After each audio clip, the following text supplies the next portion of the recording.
مسیح کے عظیم بابرکت اور جلالی نام میں آپ سب کی سلام چاہتا ہوں. God bless you. آج کا ہمارا جو عنوان ہے، آج کا ہمارا ٹاپک ہے یا آج کا ہمارا مضمون ہے وہ ہے عجیب. میں آپ کے سامنے جو خداوند کے کلام میں سے تلاوت کروں گا، یسایہ نبی کا صحیفہ، اس کا 9واں باب اور اس کی 6 اور 7 آیت کو میں آپ کے سامنے پڑھوں گا. خداوند کے کلام میں یوں مرقوم ہے، اس لیے ہمارے لیے ایک بخشا گیا اور سلطنت اس کے کندھے پر ہوگی، اور اس کا نام عجیب، مشیر، خدائے قادر، ابدیت کا باپ اور سلامتی کا شہزادہ ہوگا. یسوع مسیح کے پاک کلام کے پڑھے اور سنے جانے پر خدا کی خاص برکت ہو. ہم نے یہ دیکھنا کہ یسوع مسیح کن باتوں میں عجیب ہے. یہاں ہم نے اس آیت میں پڑھا کہ اس کا نام عجیب ہوگا. ہم نے دیکھنا کہ یسوع مسیح کن کن باتوں میں عجیب ہوگا کہ جو ہم نے تلاوت کی. اس لیے ہمارے لیے ایک بیٹا بخشا گیا. ہم خدا کے بیٹے کو، اپنے منجی کو، اپنے نجات دہندہ کو، اپنے خداوند کو دیکھیں گے کہ ہمارا خداوند کیوں اتنا عجیب ہے. اس لیے یہاں پر خدا کا بندہ یسایہ فرماتا ہے کہ اس کا نام عجیب ہوگا، وہ ابدیت کا باپ اور سلامتی کا شہزادہ ہوگا. عجیب جو ایک لفظ ہے، عجیب کا مطلب ہے انوکھا یا نرالا یا قابل تعریف یا حیرت انگیز. اور آپ نے دیکھا کہ یسوع مسیح کی پیدائش بھی عجیب ہے. کیوں عجیب ہے اس کی پیدائش؟ کہ جتنے بھی نبی اور پیغمبر آئے دنیا میں سب اپنے باپ سے پیدا ہوئے، لیکن یسوع مسیح کی پیدائش اس لیے عجیب ہے کہ وہ روح القدس کی قدرت سے مقدسہ مریم کے پیٹ میں پڑا اور کلام نے جسم پہن لیا، اور وہ یسوع مسیح انسان بن کر ہمارے لیے دنیا میں آیا تاکہ وہ اپنے لوگوں کو نجات دے.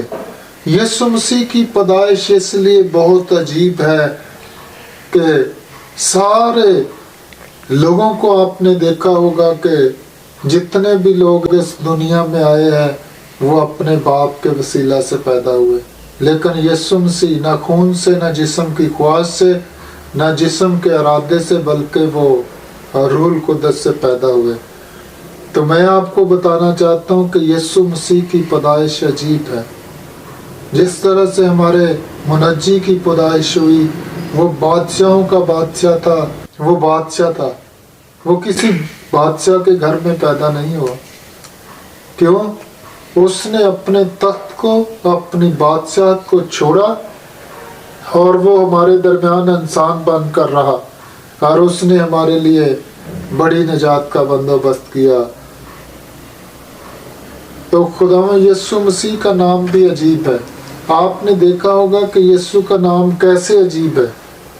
یسوع کے نام میں آپ نے دیکھا لنگڑے چلتے، یسوع کے نام سے مردے زندہ ہوتے، یسوع کے نام سے کوڑی پاک صاف ہوتے. اور یسوع مسیح جب زمین پر تھے تو ہاتھ رکھتے تھے کوڑیوں پر اور بیماروں پر تو لوگ اچھے ہوتے تھے. یسوع مسیح کا نام عجیب کیونکہ یسوع مسیح کا نام ایک بذات خود ایک ہستی ہے. یسوع مسیح کا نام اب زمین پر کام کر رہا، یسوع مسیح کا خون اب زمین پر کام کر رہا، اور روح القدس زمین پر کام کر رہا. اس دور میں 3 چیزیں زمین پر کام کر رہی. جیسا آپ نے دیکھا ہوگا کہ یسوع مسیح انسان بن کر، جسم پہن کر اس دنیا میں آیا، اور اس نے زمین پر خدمت کی، منادی کی، خوشخبری سنائی، بیماروں کو اچھا کیا، لنگڑوں کو اچھا کیا، لوگوں کے گناہ معاف کیے. اس طرح سے ہم دیکھتے ہیں کہ جیسے یسوع مسیح کو جسم میں ہم نے دیکھا، اسی طرح اب روح القدس، یسوع کا خون اور یسوع کا نام کام کر رہے ہیں. اب کوئی بھی جو ایماندار ہے، جو یسوع مسیح پر ایمان رکھتا ہے، یسوع مسیح کو جانتا ہے، وہ یسوع مسیح کا نام لے کر बीमारों के लिए दुआ करेगा, यीशु के नाम से गुनाह माफ होते हैं, यीशु के नाम से कमजोरियां बीमारियां दूर होती हैं, यीशु के नाम से लंगड़े चलना शुरू करते हैं, यीशु के नाम से मुर्दे कब्रों में से उठ खड़े होते हैं, यीशु के नाम से बेरोजगारी रोजगार में बदल जाती है, यीशु के नाम में जुदाई और नफरत इत्तेहाद और सुलह में बदल जाती है। इसलिए यीशु का नाम अजीब है। दूसरी बात जो अजीब है, यीशु मसीह का किरदार भी अजीब है। यूहन्ना 8:40 में लिखा, तुम में कौन जो मुझ में गुनाह साबित कर सकता है? जितने भी नबी आए, जितने भी पैगंबर आए, कोई ये कह सकता? कोई ये कह सकता? कोई भी नबी पैगंबर या कोई इंसान कह सकता कौन जो मुझ में गुनाह साबित कर सकता? यीशु मसीह हमारा निजात दहिंदा, हमारा बादशाह, हमारा खुदावंद, इसलिए उसका किरदार अजीब है। उसने खुद कहा, कौन जो मुझ में गुनाह साबित कर सकता है? यीशु मसीह गुनाह पर गालिब आया और उसने हमें भी गुनाह से छुड़ाया। अगर हम पहला पत्र 2 बाब और उसकी 22वीं आयत का मुताला करें तो खुदावंद के कलाम में लिखा, न उसने गुनाह किया और ना उसके मुंह से कोई मकर की बात निकली। इसका मतलब खुदावंद यीशु मसीह के मुंह में हरगिज़ कभी कोई छल ना था, कोई गंदी बात नहीं निकलती थी, कोई नेगेटिव बात नहीं निकलती थी। वो पॉजिटिव बात करते थे, मुस्बत बात करते थे जो दूसरों के लिए फायदेमंद हो, खुदा के नाम को जलाल देने के लिए हो। हमें भी इस बात पर गौर करना चाहिए कि हमारा किरदार भी अपने मसीहा जैसा होना चाहिए। हमारी जिंदगियों में भी गुनाह नहीं होना चाहिए।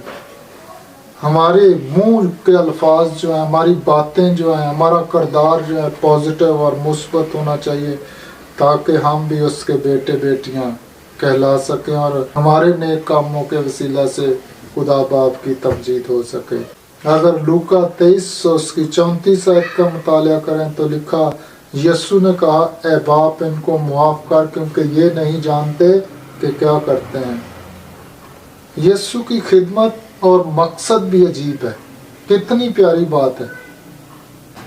यहाँ लोगों के मकसदों को आप देख ले, उनके मकसद कैसे होते हैं और उनकी खिदमत कैसी होती है। आप सब जानते हैं इस बात से। यीशु मसीह की खिदमत और मकसद भी अजीब था, तो आपका और हमारा भी मकसद और खिदमत अजीब होनी चाहिए, कुछ अलग होनी चाहिए दूसरों से, और हम दुनिया के बहाव में हमें नहीं बह जाना चाहिए। हम अलग नजर आने चाहिए ताकि आसमानी बाप हमसे खुश हो। लूका 4 बाब उसकी 18वीं आयत में लिखा, खुदावंद का रूह मुझ पर है, इसलिए उसने मुझे खुशखबरी देने के लिए मसा किया। खुशखबरी थी खुदा के कलाम में, मसीह के कलाम में, यीशु के कलाम में खुशखबरी थी। बीमारों को अच्छा करते थे, बेरोजगारों को रोजगार देते थे, जो रोते हुए थे उनके आंसू पोंछते, तसल्ली देते थे। तो हमें भी इस तरह से, हमारी खिदमत भी इस तरह से अजीब होनी चाहिए, ना कि हमें अपने लालच के लिए खिदमत करनी चाहिए, अपने फ़ायदे के लिए खिदमत करनी चाहिए, बल्कि हमें खुदा के लिए और दूसरों के लिए खिदमत करनी चाहिए। जिस तरह यीशु मसीह दूसरों के लिए खुशखबरी और खुशी की खबर बनकर आए। अगर हम मरकस 2 बाब 17वीं आयत को देखें तो लिखा, यीशु ने ये सुनकर उनसे कहा, को रास्तबाजों को नहीं बल्कि गुनाहगारों को बुलाने आया। यीशु मसीह ज़मीन पर गुनाहगारों को बुलाने आया कि मेरे पास आओ, बोझ से दबे हुए लोगों, मेहनत उठाने वाले लोगों, जो इब्लीस के हाथों जुल्म उठाने वाले हैं, वो सब मेरे पास आओ, मैं तुमको आराम दूंगा, मैं तुमको बहाल करूंगा। जब यीशु मसीह के शागिर्दों में इख्तलाफ हुआ, बहुत सारे शागिर्द छोड़कर चले गए, तो खुदा में यीशु मसीह ने अपने जो मखसूस किए हुए 12 शागिर्द से उनसे पूछा कि आप भी जाना चाहते हो? तो पतरस ने कहा, खुदावंद हम कहाँ जाएं, जिंदगी की बातें तो तेरे पास। हमें भी ये कहना चाहिए, खुदावंद हम तुझसे जुदा होकर कुछ नहीं कर सकते, हम तुझसे दूर नहीं जा सकते, इसलिए हम उसके बगैर कुछ भी नहीं कर सकते। आगे लिखा, यीशु मसीह का रहम और तरस भी अजीब था। जो कोई मेरे पास आएगा मैं उसको हरगिज़ निकाल ना दूंगा। वो बुत परस्त हो, वो ज़नाकार हो, वो चोर हो, लालची हो, जादूगर हो या झगड़ालू हो, जो कोई यीशु मसीह के कसरत की जिंदगी पाए। मत्ती 9 और 36 आयत में लिखा, जब उसने भीड़ को देखा तो उसको लोगों पर तरस आया। ऐसे ही हमने एक हवाला और देखा कि बेवा का जब लड़का जिंदा किया यीशु मसीह ने तो वो तरस से भर गया था। और आगे 5वीं बात ये यीशु मसीह मोहब्बत में भी अजीब है। जैसे मैंने तुम्हारे पांव धोए, तुम पर भी फर्ज है कि एक दूसरे के पांव धोएं। जो छोटा बनेगा उसे बड़ा किया जाएगा। बड़ा बनना फर्क बात है, बड़ा होना फर्क बात है। इसलिए यीशु की मोहब्बत बहुत अजीब थी। यीशु मसीह हमेशा दूसरों का ख्याल करते थे और दूसरों की मदद करते थे, और यीशु मसीह ने दूसरों के लिए अपने आंसू भी बहाए। अगर हम लूका की अंजील 2 बाब 20 आयत में देखें तो शमौन ने कहा, मेरी आंखों ने तेरी नजात देख ली है। यीशु मसीह का जी उठना और आसमान पर जाना भी अजीब है और उसका इख्तियार भी अजीब है। आसमान और ज़मीन का कुल इख्तियार मुझे दिया गया है। मैं तुमको इख्तियार देता हूँ कि जाओ, सब कौमों को शागिर्द बनाओ, रूहुल कुद्दुस के नाम से उनको क्या करो, बपतिस्मा दो। तो यीशु मसीह का मुर्दों में से जी उठना भी बहुत अजीब है। वो तीसरे दिन मुर्दों में से जी उठा और खुदा बाप की दाहिनी तरफ बैठा। दुनिया के जितने नबी हैं, जो दुनिया के जितने पैगंबर हैं, सब कब्रों के अंदर पड़े हुए हैं, लेकिन आपके और मेरे खुदावंद की कब्र खाली है।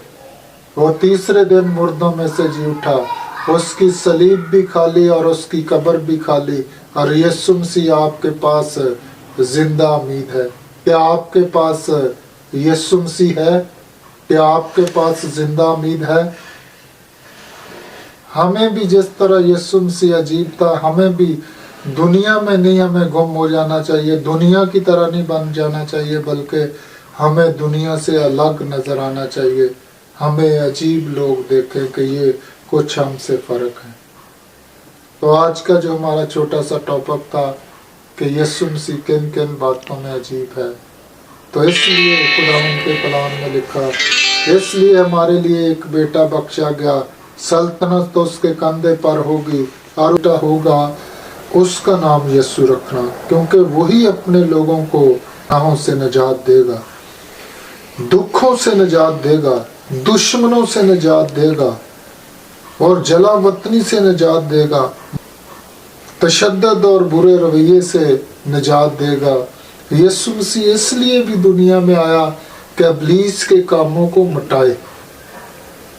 आपने देखा होगा जब आसमान पर एक जंग हुई थी, जब इब्लीस ने ये चाहा कि मैं खुदा से भी ऊपर तख्त बनाऊंगा, बगावत की गई, नाफरमानी की गई, तो ये वहां पर जंग हुई और इब्लीस को क्या किया गया, गंदगी की तरह नीचे पटक दिया गया, नीचे गिरा दिया गया। क्यों? आसमान पर इब्लीस के लिए कोई जगह बाकी ना रही, वहां पर कब्जा उसका छुड़ाया गया। अब जमीन पर इब्लीस को गिराया गया और यीशु मसीह जिस्म में आए और उन्होंने इब्लीस को शिकस्त दी, कब्र और मौत को शिकस्त दी, और यीशु मसीह ने हमारे लिए बड़ी निजात का बंदोबस्त किया। इसलिए यीशु का नाम अजीब है और उस यीशु मसीह की पैदाइश भी अजीब है। नाम इसलिए अजीब है कि आपने देखा होगा घरों में किसी ने अपने बेटे का नाम पतरस रखा, किसी ने अपने बेटे का नाम यूहन्ना रखा, किसी ने अपने बेटे का नाम याकूब रखा, किसी ने अपने बेटे का नाम दानियल रखा। कभी किसी ने अपने बेटे का नाम यीशु रखा? क्यों नहीं रखा? इसलिए ने अपने बेटे का नाम किसी ने भी यीशु रखा क्योंकि ये नाम किसी को बख्शा नहीं गया, ये एक ही नाम है, यीशु नाम। یہ زمینی نام نہیں ہے، کوئی انسان اپنے بیٹے کا، کوئی خاندان اپنے بیٹے کا، کوئی باپ اپنے بیٹے کا نام رکھ لے، یہ زمینی نام نہیں ہے، یہ آسمان سے نام آیا اور فرشتہ نام لے کر آیا تھا۔ مقدسہ مریم کو آ کر کہتا ہے سلام ہے مقدسہ مریم تجھ پر فضل ہوا، روح القدس کے وسیلہ سے تو حاملہ ہوگی، ایک بیٹا جنے گی، تو اس کا نام یسوع رکھنا۔ یہ آسمان سے نام یسوع آیا اور آسمانی نام ہے، اور آسمانی نام جتنے بھی ہیں وہ پاک ہوتے ہیں، اور یسوع کا نام اتنا پاک ہے کہ آپ جس جگہ پر یسوع کا نام لے کر کھڑے ہوتے ہیں آپ کو فتح ملتی ہے۔ آمین۔